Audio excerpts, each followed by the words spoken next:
times banned. So still on the hands of Baby Ruka, it will be a really devastating play. But Geek Fam, I think they will go passive here for the first few minutes before. Well, they need to make sure that they will play aggressively after the energy the energy shield was removed from the turret. So right, that's the timing. That's the timing. That's right. Timing, and of course, when Baby Ruka's ready. Yeah. It comes off of Baby Ruka being ready, and of course, the initiation from the tank, and that's what we can expect. Again, ladies and gentlemen, we're starting game one here. Alter Ego versus Geek Fam. Real quick, TDZ, you don't have to go deep unless you want to. Which lineup are you digging? Well, I love how Geek Fam will draft their current composition right now, but it's kind of slow for me. But for Alter Ego, very flexible, really can sustain the early game into the late game, but I'll go with a little bit on the side of Alter Ego. Ooh, all right. Well, touche. I like Geek Fam. Whoa! I feel like they're going to time this out well. Ladies and gentlemen, here we go. Game number one. Alter Ego versus Geek Fam. This is an Indonesian elimination happening in the semifinals of the Mpl Invitational. Let's see. It's, this is as simple as a 1-3-1 could get, except Leo Murphy, so aggressive. He's playing like a Hilda. I've seen Bakshas do this. And man, I feel kind of weird that Hilda was not at all mentioned or even like banned or picked. And right now, Baby Ruka, easy take on the purple.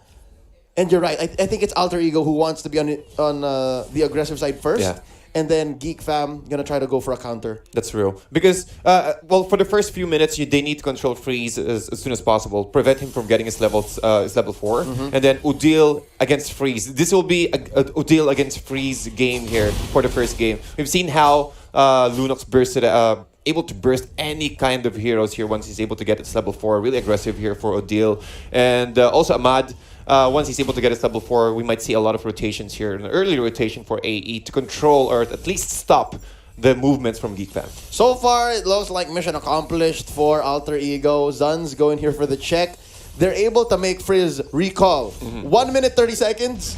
That's a level 2 Harriet. It's miserable. I'm sensing the despair in Frizz. But right now, Renvi and Baby Ruka catching a handful of Mountain Shockers. And yeah, I think Alter Ego, their play here really is aggression because, okay, let's check where the rest of Geek Fam is so that we can go aggressive on the rest of their laners. That's true. And, with the mobility from Leo Murphy, they can actually react in an instant, every single time. Again, a lot of things happening here in bottom lane. Selly Boy's in trouble, gets knocked out by Shawan. Ahmad only able to watch as his core is decimated. Yo, Lapu-Lapu something else. What exactly makes Lapu-Lapu so strong right now? Well, again, I think because of his toolkit, he does have a lot of skills. And once you use the emblem, the Festival of Blood, it will give a lot of sustainability for your hero. And he loves that. He loves going in. He loves getting those early skirmishes and possibly get those stacks from the Festival of Blood. That's a lot of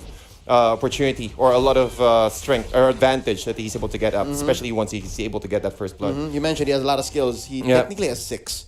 6, right? Because of the great sword of his ultimate and then another set of buffs. Yep, he swaps it out, right? And just it's all about juggling. But right now, another Mount Shocker checking where the rest of Geek Fam is. Zun's looking low. Goes for the 1,000-pounder away. Gonna use the Cyclone Eye. Can he run away? No, he can't. That's gonna be one. Udil gets it. Oh, that's Udil on his signature Lunox. Yeah, that's true. And again, we've seen Udil here really playing aggressive. Currently level 5 right now. And with that kill, there's no tanks. There's no way that Geek Fam can contest this first turtle here. And Selly Boy will be the ones going to take it. Retribution has been used. And again, just like what we mentioned earlier, Leo Murphy just roaming around the map. And Udil and also Pai is just waiting for the right moment for them to strike here, while also giving space for Selly Boy to get his farm up. Speaking of farm, look at that. Really quick 3-minute clock of destiny here. Ahmad getting spotted up by Ruka. Ahmad has to take care of himself. I think Ahmad can start to just own this lower half of the map and then go from there and just get stacks on that COD and just outrace essentially even Frizz. Because Frizz, I don't know, Alter Ego, they've done so well to choke out Frizz. That's true. That's true. And Freeze were just really having a very difficult time here. Well, he hasn't able to use his his Diamond Force yet. Look at the towers here, or rather the turrets here. Middle lane still have their energy shields, and he haven't got any space at all because of the rotation of Alter Ego here, especially with Leo Murphy and Udil. And it's really easy for Udil to burst out damage, and it's difficult for Freeze to get those shields up because he needs to use his Diamond Force first to get the key insight plus the Chrono Fisher. So. Yeah, it's really favorable on the side of AE right now. But not by much. They are ahead by about 1,000 gold. Not even 5 minutes in. And yeah, the shields are still up. So far on point here, TDZ. Because I think that is what's lacking from Frizz. He is sharing buffs here with Baby Ruka. And I guess that's just the lay of the land. Previously, you would see buffs on buffs on buffs on like one hero. But now you have to start sharing. And I think this is key. Because Frizz, he's been locked in his lane underneath for the past, 5 minutes? But right now, they're gonna go aggressive. Diamond Force underneath you. The Blood Oath's not gonna save you. Ahmad gets knocked out. So many ults used onto one hero, but is it worth it? Now, Zun's with the Hurricane Dance destroyed by Udil. Even underneath his turret, Selly Boy getting a few hits onto this shield. No, unshielded turret. Leo Murphy underneath gets blasted by the turret. Baby Ruka and Frizz a little too deep. Yeah. But I guess Geek Fam is just taking what they can, almost evening out the gold lead here. Just barely 500 That's for true. AE. And I think it's kind of okay by expending almost all of your ultimates to Ahmad, because Ahmad needs to get his stacks first before he can really join up the fights. And stopping him for at least, putting him on the sidelines for the next 30 seconds or so, that gives him at least, or you're preventing at least 10 stacks. At least 2 creep wave stacks there from for Ahmad's Alice, which is really beneficial. You're just delaying his power spike a lot just by killing him once.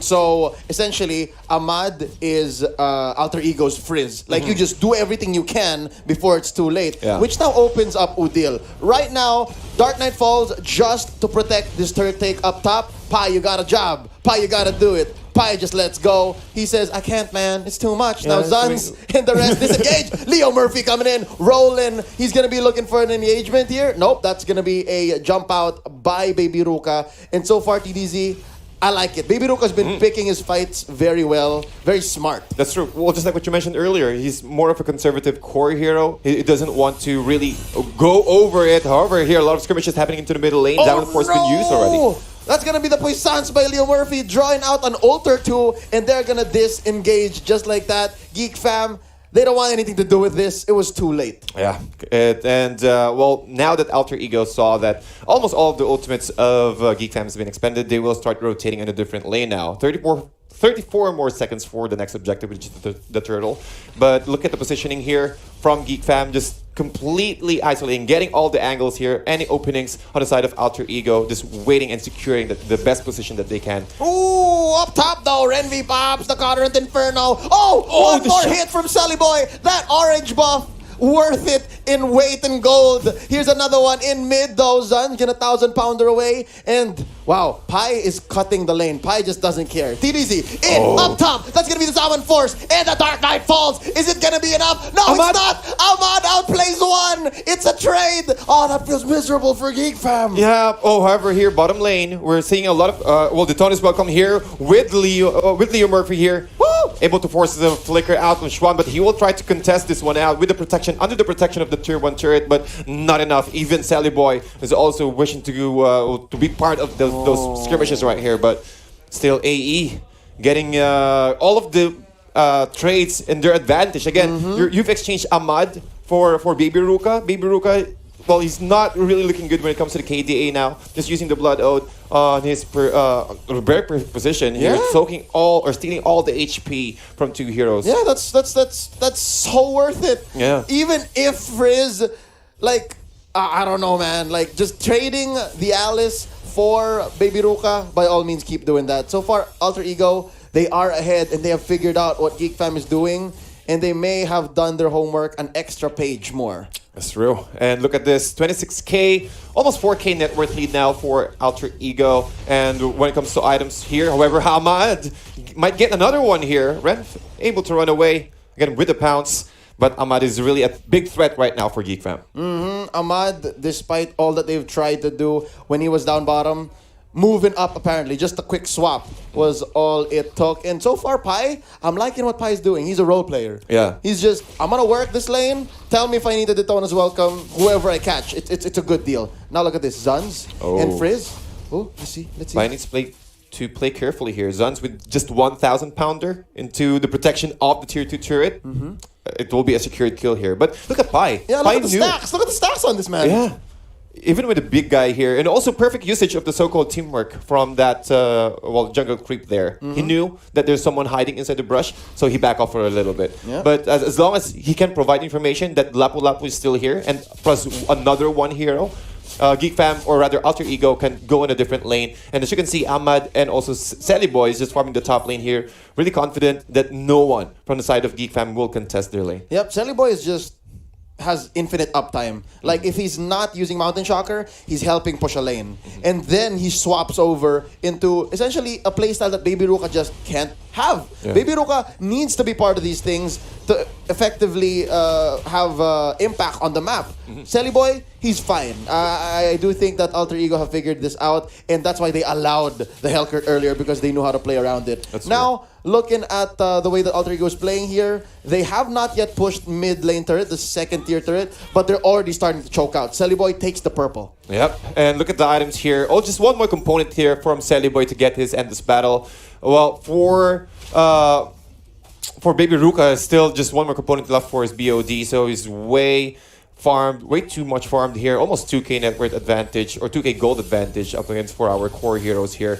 But look at Ahmad with the, again, concentrated energy. COD, I think he purchased that around 5 minutes or so, 6 minutes, so around 6 stacks to 7 stacks at the moment. The Clock of Destiny? Yeah, Clock of Destiny. 3 minutes, 30 seconds. 3 minutes, 30 seconds? Oh, wow. So we might see a full 10 stacks of the COD in a few, and also able to get that endless battle just in time, 11-minute mark, which is really good, really looking good here for Alter Ego. And what they need to do here is just to go for skirmishes just like so. 1,000 pounder away, Zuns is in trouble. Oh, misses out brush. on the Daytona's welcome, Baby Ruka. Can they go for the contest? There's the Mountain Shocker. They see where everyone is at. And Leo Murphy now gets the bite on. There's the Puissance, 1,000 pounder away. And that's going to be Geek Fam running away. Yep. TDZ, this is what I was talking about earlier. A defensive Akai feels miserable. And look, Zuns can't even, not once in this 11-minute game have we seen anyone get locked down. That's true. It's really difficult for them because almost all of the heroes here from Alter Ego is really mobile. Well, we do have the trace list from Sally Boy. He can easily get out of the Hurricane Dance. Orb of Brilliance from Odile. Ahmad can jump out using the Flowing Blood, so it's really difficult for them to catch out anyone, except maybe for Pi. But Pi loves going for those skirmishes every single time, right? Pi will eat CC. Yeah, it will eat CC. So yeah, it's really difficult for Geek Fam right now. It's a big challenge for them to get that Hurricane Dance, but once that they are able to successfully get that Hurricane Dance on just one member, Sally Boy or I think Udil, that is enough for them to at least try to turn things around. Yep. So far, at least 12 minutes in, we are approaching the late game here. Geek Fam haven't allowed themselves to be penetrated. Pi is going to be taking this tier 2 turret. I think mid is a lost cause as well. Udil already has some firepower, the artillery. And yeah, earlier they stole the purple. Now it's the orange. I can smell that Baby Ruka is getting hungry. The baby needs num-nums. Yeah, he needs num-nums. He needs a lot of milk right now. But look at this. The Lord already pushing into the bottom lane. Almost able to take down this tier 3 turret. But look at the deal. Using the darkening with the Chaos Assault. Getting the burst out to Schwan. Too much to ask for one Lapu Lapu to survive a 4v1. Now mid is going to be up next. Ahmad with the Ode. They're going to trap Baby Ruka here. Leo Murphy taking him down. Ahmad gets the final blow. Bottom lane has been penetrated. Up top in mid. Gonna be the next targets. Oh, this is miserable. Look at Pi's stacks and look at the immortality. This is going to be an early game if they don't stop this. There's a Zaman Force underneath the mid turret. Frizz. Pi. Oh, not gonna get it. Oh, Zan's throwing someone back in. Selly Boy gonna be offered up to the throw. Oh, but hold up. They're gonna do this. TDZ, just one defender left and it's too much. Geek fam suffer their first loss in the whole Invitational. The Traceless plus the Killing Spree emblem just gave them enough HP, and also the aggro from the main inhibitor is just focusing on the minions, so it's really difficult for them. Even